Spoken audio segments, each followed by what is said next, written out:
Your productivity and ultimately success is determined on your ability to focus continuously on the things you need to do. Now, the most negatively impactful thing that can happen at work or when you're working on projects is interruptions, and especially so in this time where a lot of people have moved the office to their home. Start your week great. Start your week with a coach. I'm your host, certified high performance coach, Sean Butner, and we're going to talk about something that'll help you advance in your life this week. So let's go. On average, it takes 23 minutes for people to get back on track after being interrupted, according to a study done by University of California, Irvine. If you do creative work and you're introverted, it could be double that because you spend as much time trying to get into the right energy after an interruption. And that's not part of the study, that energy part, but it's from my experience as an introvert. In my career as a software engineer, I've had this happen to me tons of times earlier on when I was a more junior software engineer. And, I'd have a big project to complete, but I'd have walk-ups, critical maintenance calls, spontaneous meetings, friends showing up. And it was frustrating because it would feel like just when I was about, got my head straight, was in a good, calm spot to be creative, that it would be interrupted and the rug would be pulled off from underneath me and I'd be working on something else. And so I felt frustrated. I felt like I never really controlled my time, and I was always responding to other people's poorly planned emergencies or faux emergencies. And at the end of the day, I would have to do extra work to get caught up on my project work. I'd just be completely exhausted, and then you just rinse and repeat. So it was a miserable experience, and it was really unsustainable. I realized that I would probably go absolutely bonkers and crazy if I didn't change something. So something needed to change. And what was that? That something was me. I realized that, there's always a high demand for your attention, whether that's people at work, social media, the news, you name it. There are tons of things trying to get your attention. And at the same time, you needed to really be a weapon when it came time to focus. So, and what does that mean? You really needed to crush it. You really needed to be effective and productive when you got things done. So I started doing things like switching where I would do my work, right? And I wouldn't do it at my desk. I would, go to a conference room. I would go to a coffee shop and for 1 hour, just zone in and do the coding, right? And, I'd have conversations with my boss when I did get interrupted that, hey, I can help with this or these types of things, but then this project's going to be late. So what should I focus on, right? And, what that helped me do is like, okay, yes, we really need to focus this. Or he could then advocate, be like, well, send him to me and I'll tell them no while you get this done for them, right? And so I had that support to then sit down for an hour and do the works that I needed to do. So have you ever been in an environment where there's interruptions that happen to you all the time? Does that seem unnecessarily stressful, or that it's because other people really weren't managing their projects or stuff properly? Did people tell you it was your time management skills that needed to improve, when in reality it's probably your communication skills? So if that's you, then here are 5 ideas to help you really thrive when you're in that environment for interruptions, whether that's at home because of the pandemic or when you're back in the office. So the first thing I think is really important to consider is, what's your environment and what are your environmental signals? And what do I mean by that? Number one, it's like I said from my story, when I would go to like a coffee shop or conference room and step away from my desk, it was a signal that I wasn't available, right? I'd set a meeting for lunch, or I'd set a meeting to go to the coffee shop and just spend 1 hour focused. And I wouldn't look at emails. I wouldn't, that was all I was focused on. People could check my calendar and just see that it was blocked off for working on stuff. And during that time, I could really advance the projects and project work that I needed to do, so that, usually if I had a couple of those blocks in, made some really good progress, it felt like I had more bandwidth to handle all the extra stuff that would just show up during the day. And it really changed my stress levels, it changed my satisfaction with my work, and it really helped me then, get noticed and promoted eventually with enough time to focus. So changing your environment in that way of just switching where you're doing the work, if that's possible for you, is super, super important. I also, if you have like an open work plan or where you don't have a door that you can close, sometimes having like noise canceling headphones just as a signal of like I'm focused in can really, really help. Having a schedule posted on like, I am not talking to you during these times, or anyone, please respect that, right? So that there's environmental cues like a schedule or headphones that can help cue people in that, hey, I can't be interrupted right now. And so what is that for you? I mean, what can you signal, or what structure could you set up, or where could you go to work in order to set up that boundary to access, right? And that leads me to my second point, right? So you can change your environment and the cues that you have in your environment, or you could follow what I like to call the hierarchy of communication, right? And there's basically 3 different categories all communication comes in. It's asynchronous, right? Meaning that you don't have to respond in real time. So like this video is asynchronous. I'm communicating to you. You are thinking about it. Maybe you're yelling at the screen. Maybe you're throwing stuff at me. I don't know. But it's a one-way communication. You could choose to respond in a comment, and I recommend that you do. If you have any questions or comments, I'd love to hear from you. But it's, I say something, and then when you're ready to respond, you send me an email, post a comment in the comment section, right? So that's asynchronous.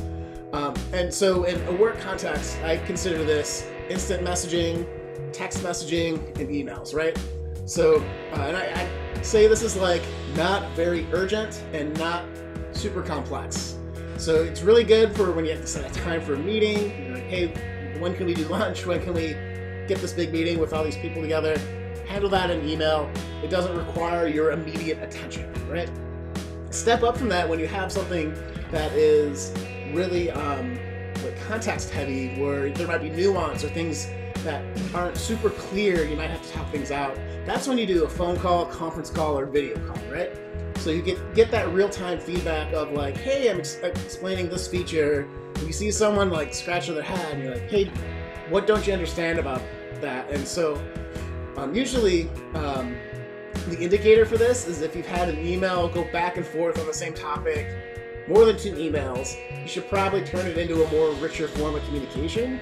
So you go into that synchronous communication, but not in person, right? For things that are really urgent, extremely urgent, like the world's about to end if you don't solve this, or things that are highly complex, having that synchronous conversation in person, which is the third kind of category, is super important. So you get to draw stuff on the whiteboard, on pieces of paper.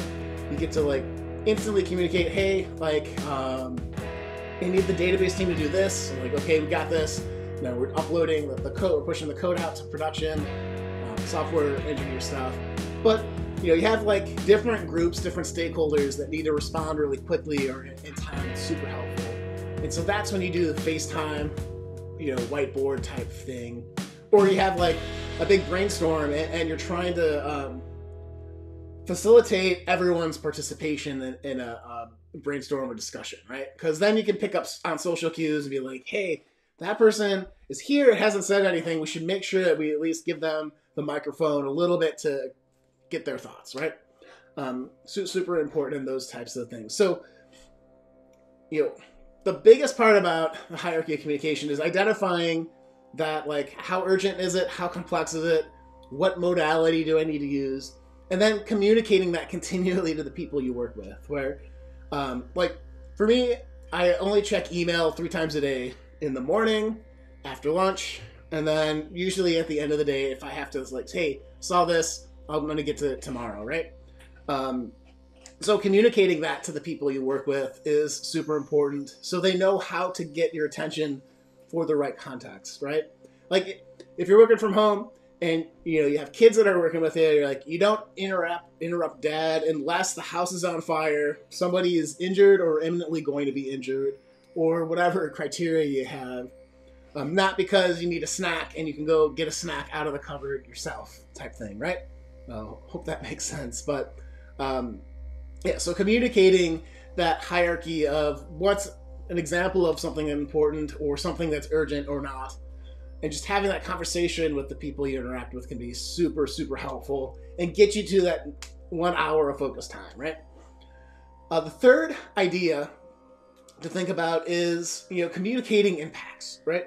So going back to my story about earlier on as a junior engineer, software engineer, usually, like, it started out where I was super eager and didn't really feel confident, like, speaking up to people. And so I'd have a project or a set of projects I was working on. That was always fun. And then inevitably someone would say, hey, I'm trying to get a hold of someone on your team because this is broken and we need it fixed right now. This is such an urgent thing. And like, what's the urgent thing? It's like, this button is green instead of blue and we really need to change it. It's like, okay, that's not an emergency in this particular case. But okay, let's take care. It should be a quick thing. We'll just take care of it. Enough of going along with that without letting your project manager know, without letting other folks know, really can impact your productivity, right? So like, communicating impacts is just saying, okay, hey, you want this button changed from, blue to yellow or whatever the color is. Let's go talk to my manager, and because I can either do this and fix this very important issue for you, or I can implement this feature that you asked for 2 weeks ago that you're still waiting on. Like, what do you want me to do? And inevitably they'll say, hey, you should do both. And I'm like, but if we have to focus on one, which is the most important here? And that's the key question. Like, what's most important here? And that's what you're trying to answer with everyone around you, right? And so by communicating that impact to your manager or project manager or the other people you're working with, like, hey, we can focus on this, but we're giving up this. You're facilitating buy-in to what you should focus on. You're also enlisting support. So the people around you can be like, hey, like, don't bug that person. They have stuff they need to do. We'll work it and fold it into what we got to do, and we'll rank it and prioritize it. So super important to communicate the impacts to your work to the people that are impacted by it. Okay, fourth thing to think about is ultimately the first 3 points are trying to help you create a block of time that you can defend to the death. Okay, in high performance, we call it block time. So it's a 50-minute focus period where all you're working on is that one thing, and you take a 10-minute bio break, stretch break, kind of get your energy back up so you can get after it. And you live or die by your block time. And I've seen it time and time again with clients. I've seen it time and time again in my own productivity in my business when I worked as a corporate technologist, I guess, a software engineer. It really can change everything, right? Because number one, when you get that whole hour of block time, you are locked in. And as I said, I'm introverted, so if I get interrupted, it takes me a little bit to kind of deal with the frustration and stress of that. And then another 20 minutes to then, like, where was I? Okay, this is where everything is, before you get into like the good, juicy, creative, productive part of, being focused on a task. So, yeah, you have to set those blocks. You have to defend them to the death. And when it comes to, changing your environment or when you're going to check communications or communicating impacts, this is something you should communicate to, like, hey, boss, I am from 10 to 11 every day. I'm going to be away from my desk just working on project X, and at like from 2 to 3 in the afternoon. Those are the 2 hours that are dedicated to project time. Do more if you can, but ideally you're doing everything in block time, but sometimes in a very high-paced and high-pressure environment, it's not possible. But as many blocks you can do. Like, here's my schedule. Here's when I'll be answering things. Here's how you can reach me if you really, really, really need me to work on something. Then you have that conversation of like, hey, I can do this, but we're giving up time and resources on that. It can really just change the game. So that's first 3 points of change your environment, hierarchy of communication, communicate your impacts, are helping you create that block of super productive focus time. And then the fifth thing to think about is to, is the request or is the interruption something you can delegate or say no to? And one of the things, again, in my tech career that was really powerful was learning how to say no, and learning how to say no in a way that didn't ruffle feathers, and how to say no in a way that protected your time, right? I think for most people, the default should be like, no, I don't know the impact of what you're asking. And, it's going to take some time to figure out how to get it on the schedule. It's best to be, support ticket, a feature request, some type of work management process that you probably have unique to your situation.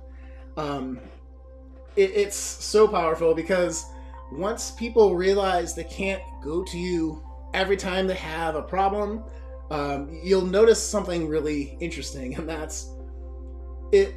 Either it'll get solved on its own, or they'll figure it out, right? If you're not the okay, I have a problem, I need to go talk to Sean, and you go talk to Sean, and Sean helps you, or you're like, oh, I got a problem, I should Google it. Let me think, what would I need to try before I got help? A lot of times, at least in my experience in tech, things aren't so critical that they need to be solved right then and there, or they need your help, right? I had a guy that I worked with that just loved running meetings, and so anytime he needed to make a decision, he would gather as many people he could to get in a room and hash it out. Even if you weren't working on the projects or knew anything about it, it was really, really super, super annoying.